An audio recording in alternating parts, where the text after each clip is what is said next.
주말 아침 윤서아의 집 주방은 언제나처럼 따뜻한 햇살과 함께 고소한 빵 굽는 냄새와 향긋한 커피 향으로 가득 차 있었다. 그녀는 사랑하는 남편 강민준과 대학생인 여동생 윤세리를 위해 정성껏 아침 식사를 준비하고 있었다. 서에게 이 시간은 하루 중 가장 행복하고 평화로운 시간이었다. 그녀는 자신이 직접 꾸민 이 아늑한 집에서 자신이 사랑하는 두 사람과 함께하는 이 평범한 일상이 영원할 것이라고 믿어 의심치 않았다. 몇 해 전 교통사고로 부모님을 한꺼번에 잃고 세상에 홀로 남겨진 동생 세리를 서울로 데려와 함께 살기로 결심한 것은 순전히 서아 자신의 결정이었다.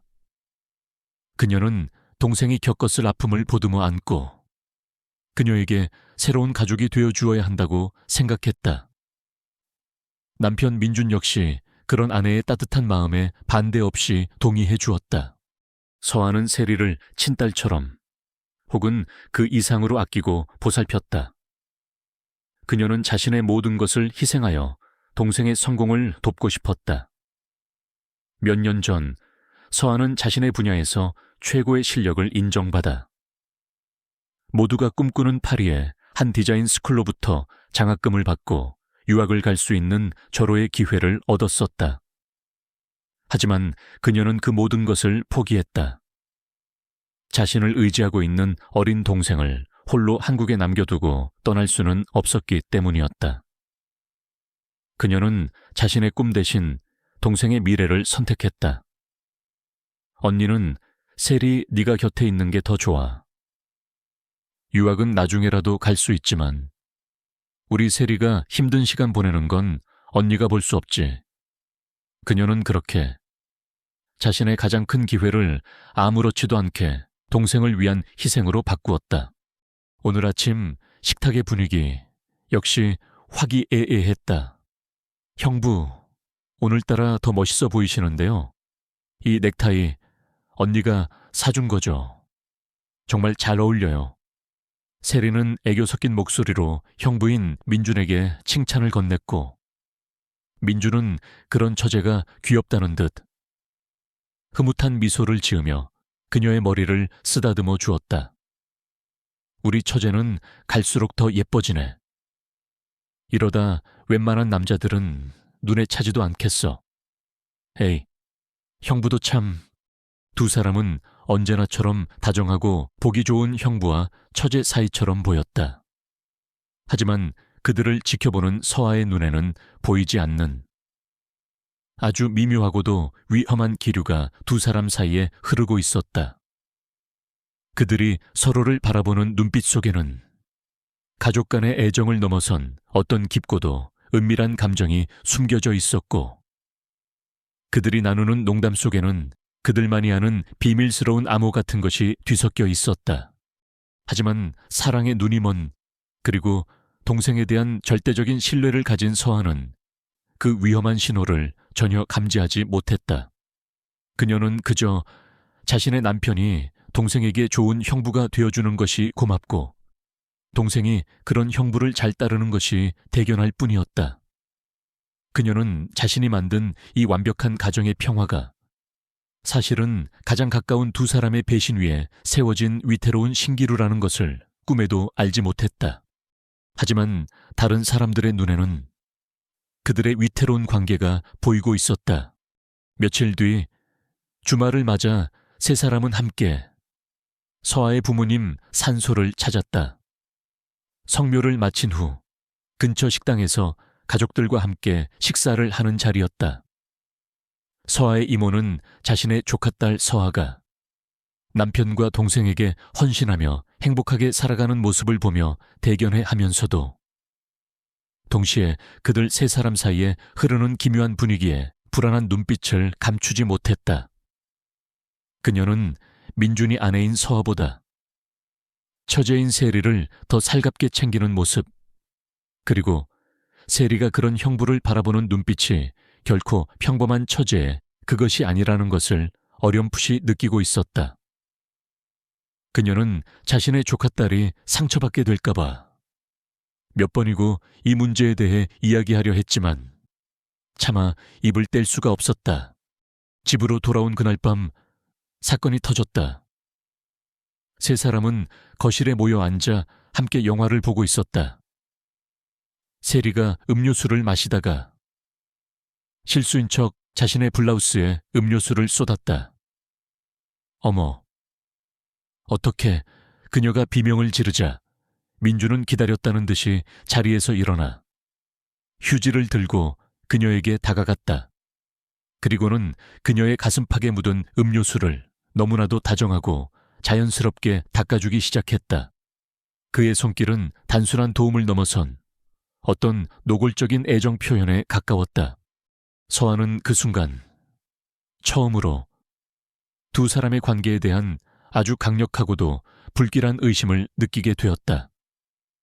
그녀의 심장이 차갑게 내려앉았다. 하지만 그녀는 애써 고개를 저었다. 아닐 거야. 내가 너무 예민한 거겠지. 두 사람은 그저 가족일 뿐이야. 그녀가 그렇게 스스로를 다독이고 있을 때 그녀의 등 뒤에서 두 사람은 서로의 시선이 마주치자 들키지 않았다는 안도감과 함께 저 바보 같은 여자는 아무것도 모른다는 경멸이 뒤섞인 비밀스러운 미소를 교환하고 있었다. 그녀만 몰랐다. 그녀의 남편이 그녀의 동생과 바로 자신의 집에서 자신의 눈앞에서 사랑을 나누고 있다는 사실을 모든 사람이 알고 있었지만 오직 그녀만이 그 지독한 진실 속에서 홀로 행복한 꿈을 꾸고 있었던 것이다. 그녀의 완벽했던 세상, 그녀가 그토록 지키고 싶었던 평화는 이제 곧 한 남자의 갑작스러운 고백과 함께 가장 잔인한 방식으로 산산조각 날 준비를 하고 있었다. 며칠 동안 집안의 공기는 평소와 다름없이 평화로운 듯 보였다. 하지만 그 평화는 아주 얇은 살얼음판 위를 걷는 것처럼 위태롭기 짝이 없었다. 윤서아는 애써 아무것도 아닌 척 이전과 같이 남편과 동생을 대하려 노력했다. 하지만 한번 피어오른 의심의 불씨는 그녀의 마음속에서 좀처럼 꺼지지 않고 보이지 않는 균열을 만들어내고 있었다. 그녀의 남편 강민준 역시 마찬가지였다. 그는 아내 서아 앞에서 평소처럼 다정한 남편의 가면을 쓰고 있었지만 그의 내면은 이미 지옥과도 같은 죄책감과 압박감 속에서 무너져 내리고 있었다. 그의 불륜 상대는 다른 누구도 아닌 아내의 하나뿐인 여동생이자 그들이 함께 보살피고 있는 처제 윤셀이었다. 그는 자신의 욕망 때문에 자신을 세상에서 가장 믿고 의지하는 두 여자를 동시에 배신하고 있었던 것이다. 그들의 위험한 관계는 이미 주변의 몇몇 사람들에게는 공공연한 비밀이었다. 양가 부모님은 물론이고 그들의 가장 친한 친구들까지도 두 사람 사이에 흐르는 기묘한 기류를 어렴풋이 눈치채고 있었다. 그들은 모두 아무것도 모른 채 행복하게 웃고 있는 서아를 안타까운 눈빛으로 바라보았지만 누구 하나 감히 그녀에게 이 잔인한 진실을 말해줄 용기를 내지 못했다. 그들의 침묵은 서아를 더욱더 깊고 외로운 기만의 섬에 가두고 있었다. 사건은 아주 평범한 어느 날 저녁에 예고 없이 터지고 말았다. 그날 저녁 세 사람은 여느 때와 마찬가지로 식탁에 둘러앉아 저녁 식사를 하고 있었다. 서아는 낮에 있었던 재미있는 일들을 이야기하며 애써 집안의 분위기를 밝게 만들려 노력했다. 세리 역시 그런 언니의 말에 맞장구를 치며 특유의 애교 섞인 웃음을 지어 보였다. 오직 민준만이 무거운 표정으로 거의 아무 말도 하지 않고 밥만 깨작거리고 있었다. 여보, 무슨 안 좋은 일 있어요? 얼굴이 안 좋아 보이네. 서아가 걱정스러운 목소리로 물었지만 민준은 그저 고개를 저을 뿐이었다. 바로 그때였다. 쨍그랑 민준의 손에 들려있던 숟가락이 바닥으로 떨어지며 날카로운 소리를 냈다. 그 소리에 놀라 서아와 세리가 그를 쳐다보았다. 민준의 얼굴은 새하얗게 질려 있었고 그의 온몸은 사시나무처럼 떨리고 있었다. 그는 더 이상 이 모든 거짓과 위선을 견뎌낼 수 없다는 듯 처절한 표정으로 자신의 아내 서아를 바라보았다. 그의 입술이 힘겹게 열렸다. 그의 목소리는 지옥의 가장 깊은 곳에서부터 끌어올린 듯한 죄책감과 고통으로 가득 차 있었다. 서아야, 여보, 미안해. 내가 당신한테 정말 죽을 죄를 지었어.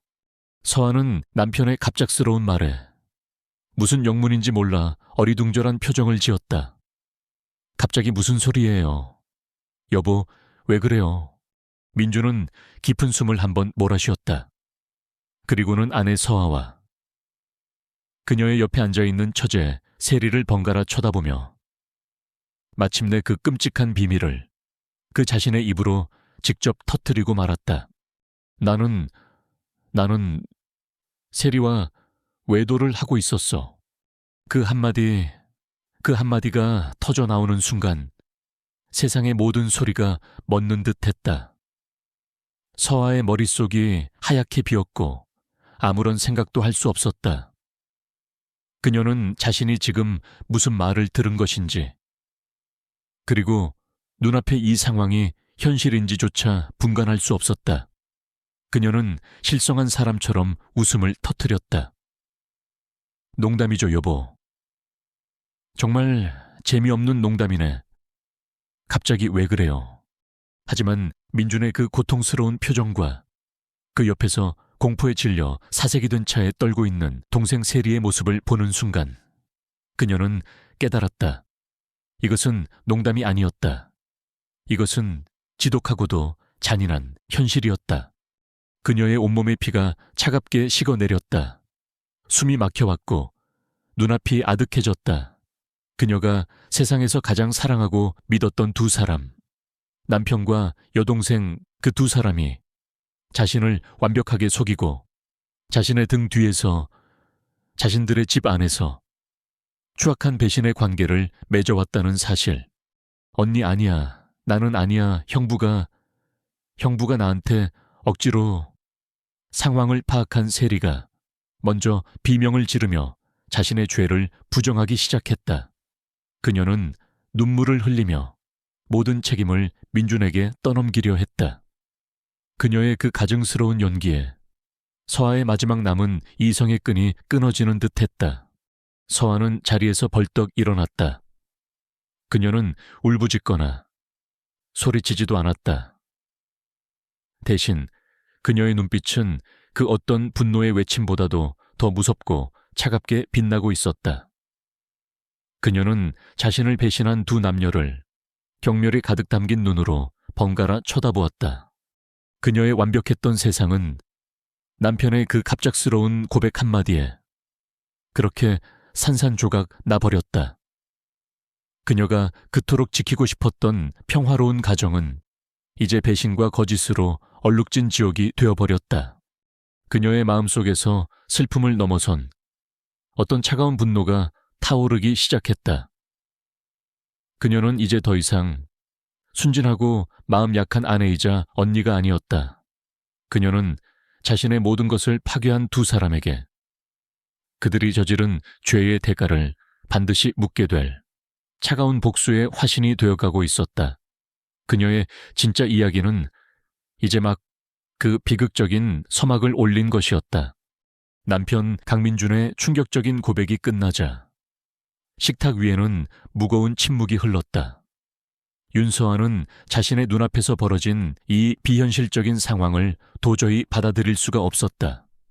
그녀의 머릿속은 하얗게 비었고 심장은 금방이라도 터져버릴 것처럼 요동쳤다. 그녀가 세상에서 가장 사랑하고 믿었던 두 사람, 남편과 여동생이 자신을 배신했다는 사실. 그것은 그녀의 모든 것을 송두리째 무너뜨리는 끔찍한 현실이었다. 가장 먼저 침묵을 깬 것은 이 모든 비극의 또 다른 주인공인 동생 윤셀이었다. 그녀는 기다렸다는 듯이 눈물을 폭포수처럼 쏟아내며 피해자를 연기하기 시작했다. 언니 아니야, 나는 아니야, 형부가 나한테 억지로. 흑흑. 나는 어쩔 수 없었어. 그녀는 서아의 팔을 붙잡고 자신이 이 모든 일의 희생양인 것처럼 처절하게 울부짖었다. 그녀의 영희는 너무나도 완벽해서 잠시나마 서아의 마음을 흔들리게 할 정도였다. 하지만 바로 그때 서아의 마음속에서 어떤 차가운 이성의 목소리가 들려왔다. 그녀는 지난 몇 달간 두 사람 사이에서 느껴졌던 그 미묘하고도 기묘했던 기류들을 떠올렸다. 남편을 향한 동생의 그 과도한 애교와 낯뜨거운 칭찬들, 그리고 그런 동생을 바라보던 남편의 그 은밀하고도 다정했던 눈빛, 그 모든 것이 결코 억지로 만들어진 관계 속에서는 나올 수 없는 것들이었다. 서아의 눈에서 눈물이 멎었다. 그리고 그 자리에는 얼음장처럼 차갑고도 날카로운 분노가 들어서기 시작했다. 그녀는 더 이상 상처받고 눈물 흘리는 나약한 아내이자 언니가 아니었다. 그녀는 자신을 기만한 두 남녀를 심판대에 세우려는 냉철한 심판관이 되어 있었다. 그녀는 동생의 손을 뿌리치고 그녀의 눈을 똑바로 응시하며 물었다. 그녀의 목소리는 놀랍도록 차분하고도 냉정했다. 네가 억지로 당한 거라고. 응, 언니? 정말이야. 그런데 왜 네가 억지로 당했다는 그 형부와 단둘이 있을 때마다 너는 그렇게 세상을 다 가진 듯 행복하게 웃었지? 서아의 예리한 질문에 세리의 눈빛이 순간적으로 흔들렸다. 그건 형부가 무서워서 무서운 사람 앞에서 네가 좋아하는 반찬을 그의 밥그릇에 올려주고 그의 넥타이가 비뚤어졌다며 다시 매만져주고 그의 농담에 그렇게 자지러지게 웃어주었단 말이야. 서아는 자신이 그동안 무심코 지나쳤던, 그러나 이제 와서는 너무나도 명백한 증거가 되어버린 과거의 장면들을 하나하나 끄집어냈다. 그리고 네가 정말 억울했다면 왜 나한테, 내 유일한 가족인 이 언니한테 말하지 않았어? 왜 그 오랜 시간 동안 나와 그 사람 사이에서 아슬아슬한 줄타기를 하며 나를 기만하고 조롱했지? 서아의 논리정연하고도 날카로운 추궁 앞에 세리의 모든 거짓말과 변명은 힘을 잃었다. 그녀는 더 이상 아무런 대답도 하지 못하고 그저 고개를 숙인 채 어깨를 떨 뿐이었다. 그녀의 그 가증스러운 연극은 언니의 차가운 이성 앞에서 완전히 막을 내린 것이었다. 다음으로 서아는 남편 민준을 향해 돌아섰다. 그는 여전히 고개를 숙인 채 미안하다는 말만 앵무새처럼 되풀이하고 있었다. 그리고 당신, 서아의 목소리는 더욱더 차갑게 가라앉아 있었다. 나는 당신이 더 이해가 안 가. 왜 하필 지금이었죠? 내가 영원히 이 사실을 모르고 바보처럼 당신과 내 동생을 믿으며 살아가기를 바랐던 거 아니었나요? 그런데 왜 당신 입으로 직접 이 모든 것을 고백한 거냐고요? 그것은 이 모든 비극의 핵심을 꿰뚫는 질문이었다. 그녀의 날카로운 질문에 민주는 당황한 기색을 감추지 못했다. 그는 아내의 시선을 피하며 무언가를 숨기려는 듯 우물쭈물했다. 그냥 죄책감이 너무 커서 더 이상은 당신을 속일 수가 없었어. 그의 대답은 진실처럼 보였지만 서아는 그의 눈빛 속에서 또 다른 거짓을 읽었다. 그의 고백은 순수한 죄책감에서 비롯된 것이 아니었다. 그 안에는 어떤 절박함과 함께 또 다른 무언가를 감추려는 의도가 숨겨져 있었다. 이건 단순한 불륜 사건이 아니야. 이 뒤에는 내가 모르는 더 거대하고 끔찍한 비밀이 숨겨져 있어. 서아는 직감했다. 그리고 그 비밀의 중심에는 바로 자신의 동생 윤세리가 있다는 것을, 그녀는 이 모든 상황을 다시 한번 처음부터 재구성하기 시작했다. 동생 세리의 그 과도한 애교와 집착, 그리고 남편의 갑작스러운 고백, 그 모든 것들이 하나의 퍼즐 조각처럼 맞춰지면서 그녀의 머릿속에 아주 끔찍한 가설 하나가 떠올랐다. 서한은 두 사람에게 자신의 집에서 당장 나가라고 명령했다. 두 사람 모두 지금 당장 내 눈앞에서 사라져요. 그리고 다시는 내 앞에 나타나지 마. 두 사람이 쫓겨나듯 집을 나간 후 서한은 홀로 텅 빈 거실에 앉아 있었다. 그녀는 더 이상 울지 않았다. 그녀의 마음속은 이제 배신에 대한 슬픔을 넘어 새로운 미스터리를 파헤치려는 차가운 결의로 가득 차 있었다. 그녀는 알아야만 했다. 남편이 그토록 갑작스럽게 모든 것을 고백해야만 했던 진짜 이유. 그리고 자신의 그 착하고 순진해 보이기만 했던 여동생이 과연 어디까지 자신을 파괴하려 했는지를 그녀는 책상 서랍에서 아주 오래된 사진 한 장을 꺼내 들었다. 부모님의 장례식 날, 세상 모든 것을 잃은 듯 울고 있던 어린 동생을 자신이 꼭 안아주고 있는 사진이었다. 사진 속 동생의 얼굴은 너무나도 순수하고 가녀렸다. 하지만 서한은 이제 그 순수한 얼굴 뒤에 숨겨진 뱀과도 같은 탐욕과 질투를 보고 있었다. 그녀의 진짜 싸움은 이제부터 시작이었다. 그것은 남편과의 싸움이 아니었다. 그것은 바로 자신의 모든 것을 빼앗으려 했던 자신의 피를 나눈 여동생과의 잔인한 전쟁이었다. 남편과 동생을 내쫓은 후 윤서아의 집에는 깊은 정적만이 감돌았다. 한때는 세 사람의 웃음소리로 가득 찼던 그 공간은 이제 그녀 혼자 감당하기에는 너무나도 넓고 춥게만 느껴졌다. 그녀는 지난 며칠간 잠도 제대로 자지 못하고 식사도 거의 하지 못한 채 자신을 덮쳐온 이 끔찍한 비극의 실체를 파헤치기 위해 고군분투했다.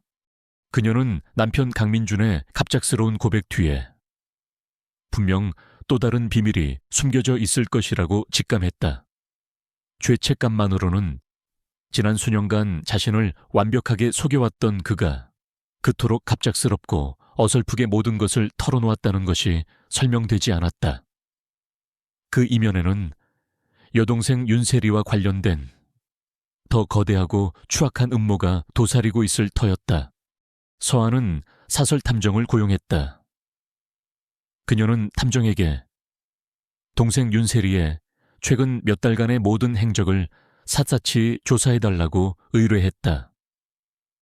그녀가 누구를 만났는지, 어디를 다녔는지, 심지어는 누구와 통화하고 문자를 주고받았는지까지 사소한 것 하나도 놓치지 말아달라고 신신당부했다.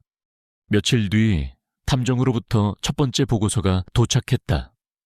그리고 그 안에는 서아의 예상을 훨씬 뛰어넘는 충격적이고도 소름 끼치는 진실이 담겨 있었다. 보고서에 따르면 윤세리는 지난 몇 달간 강남의 유명 산부인과를 정기적으로 방문했다. 그리고 그녀는 현재 임신 8주차에 접어든 상태였다. 아이의 아버지는 말할 것도 없이 형부인 강민준이었다. 서한은 온몸의 피가 차갑게 식어내리는 것을 느꼈다. 하지만 진짜 충격은 그것이 아니었다. 탐정은 세리가 산부인과뿐만 아니라 이혼 전문 변호사 사무실 또한 여러 차례 방문했다는 사실을 알아냈다. 그녀는 변호사와 함께 언니인 서아와 형부인 민준의 재산 내역과 이혼 시 재산 분할 및 양육비 청구 소송에 대한 법률 자문을 받아왔던 것이다. 모든 퍼즐 조각이 맞춰졌다. 세리는 처음부터 언니의 남편을 빼앗는 것을 넘어 언니의 모든 것을 빼앗으려는 끔찍한 계획을 세우고 있었던 것이다. 그녀는 의도적으로 민준의 아이를 임신한 뒤 그 사실을 무기 삼아 두 사람을 이혼시키고 자신은 불쌍한 미혼모이자 피해자 행세를 하며 막대한 위자료와 양육비를 챙길 작정이었다. 그리고 더 나아가 죄책감에 시달리는 민준을 자신의 소나귀에 넣고 그의 모든 것을 조종하려 했던 것이다. 서아는 이제야 남편이 왜 그날 밤 그토록 갑작스럽게 모든 것을 고백해야만 했는지를 깨달았다. 그는 세리의 이 끔찍한 계획을 뒤늦게 알아챘던 것이다. 그는 세리가 임신 사실을 폭로하며 자신을 피해자로 위장하기 전에 먼저 선수쳐서 자신의 외도 사실을 고백함으로써 최소한 세리가 피해자가 되는 것만은 막으려 했던 것이었다. 그의 고백은 죄책감에서 비롯된 것이 아니라 더 큰 파국을 막기 위한 그의 어리석고도 처절했던 마지막 발버둥이었던 셈이다. 모든 진실을 알게 된 서아는 분노를 넘어선 깊은 허탈감에 휩싸였다. 자신이 그토록 아끼고 사랑했던, 자신의 모든 것을 희생하며 지켜주려 했던 동생이 사실은 자신의 등에 칼을 꽂기 위해 기회를 엿보고 있던 뱀과도 같은 존재였다니.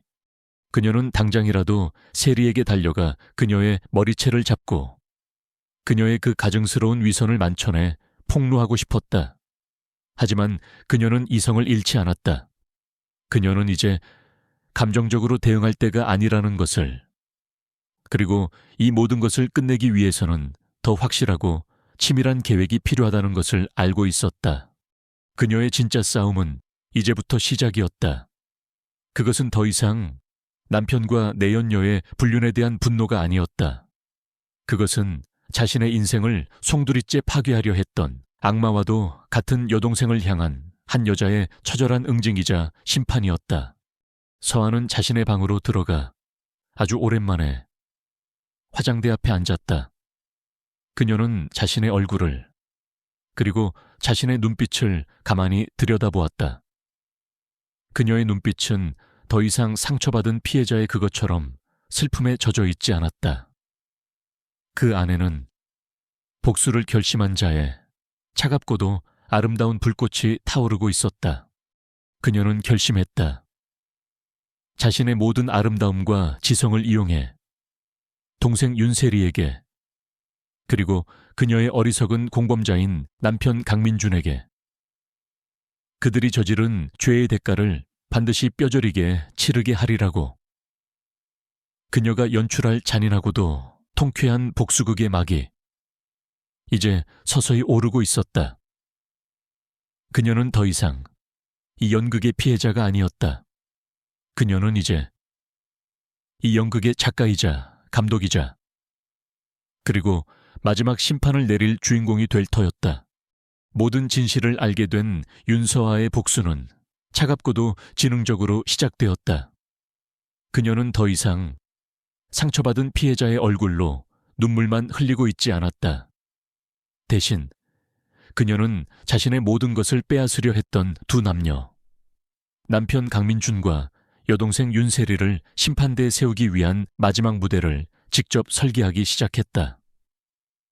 그 무대는 바로 그들이 그토록 중요하게 생각했던 가족이라는 이름의 위선적인 공간이었다. 서아는 며칠 뒤 양가 부모님과 친척들을 모두 자신의 집으로 초대했다. 중요하게 드릴 말씀이 있다는 그녀의 단호한 메시지에 아무것도 모르는 어른들은 걱정스러운 마음으로 한자리에 모였다. 그 자리에는 당연히 강민준과 윤세리도 함께였다. 세리는 여전히 세상에서 가장 불쌍한 피해자의 가면을 쓴 채 배가 조금씩 불러오는 자신의 배를 감싸 안고 있었다. 모든 가족들이 모이자 세리가 먼저 선수 치듯 입을 열었다. 그녀는 기다렸다는 듯이 모든 사람들 앞에서 눈물을 쏟아내며 자신의 비극적인 사랑에 대해 연기하기 시작했다. 언니, 그리고 어른들께 정말 죄송합니다. 제가 형부를 사랑하게 된 것은 사실입니다.